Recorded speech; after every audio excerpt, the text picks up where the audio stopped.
Now, let me turn to inflation.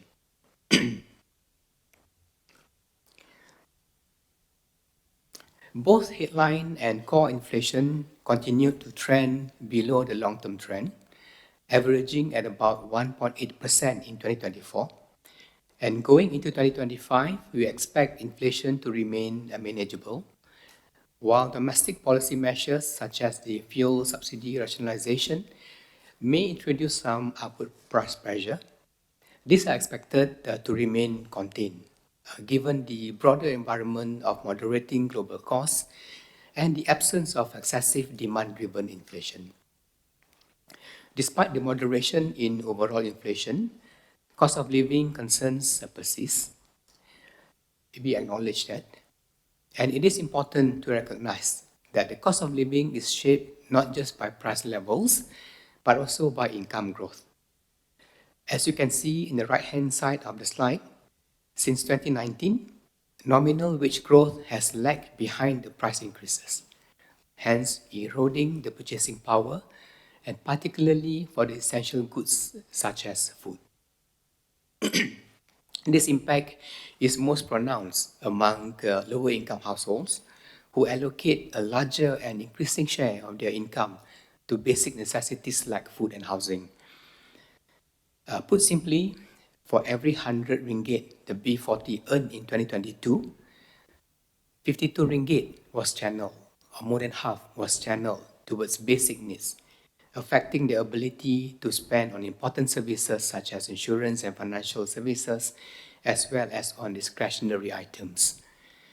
For more on the cost of living and its potential policy implications, please have a look at our annual report 2024 box article entitled Curbing Inflation, Easing Costs, the Policy Perspectives. And third, government initiatives on civil servant salary adjustments and also continued progress of the public infrastructure projects. Let me explain these three factors in detail. In 2024, we observed several interesting household consumption patterns. For example, car sales made a new all-time high of around 815,000 units compared to 2023, which is about 799,000.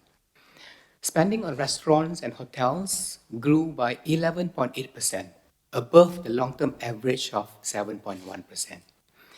Malaysians also continue to travel and spend abroad, registering a year-on-year growth of 15.1%. If you look at the average between 2011 to 2019, it's about 7.7%. So it has almost doubled. And in short, household spending has been really forthcoming. In 2025, household spending will continue to be the anchor of our growth and is projected to expand at a faster pace of 5.6%. This improvement in private consumption will be supported by brighter income prospects.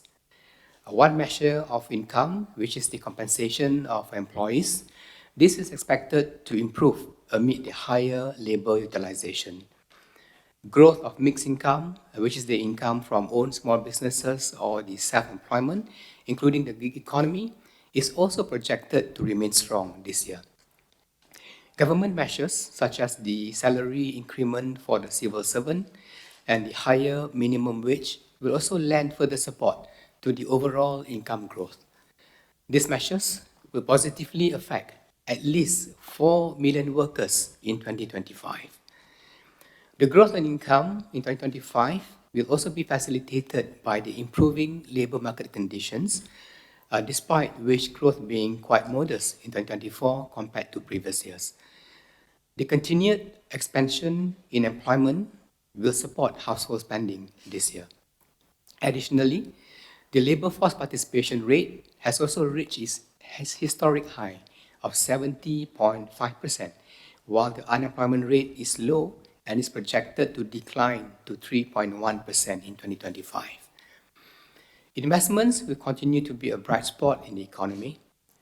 Total investment is projected to expand by 9.3%, underpinned by sustained external and domestic demand conditions, positive investor sentiments, firms' continued access to financing, as well as the ongoing project realization. Investment intentions remain forthcoming, with approvals reaching 378.5 billion in 2024. In 23, it was 329.5 billion. And out of this, domestic players contributed to a larger share of the approved investments. And this reflects local business confidence in Malaysia's long-term economic prospects. This is expected to provide resilient support to investment as sustained domestic economic activities, together with strong domestic investment ecosystem, may help cushion against all the external uncertainties.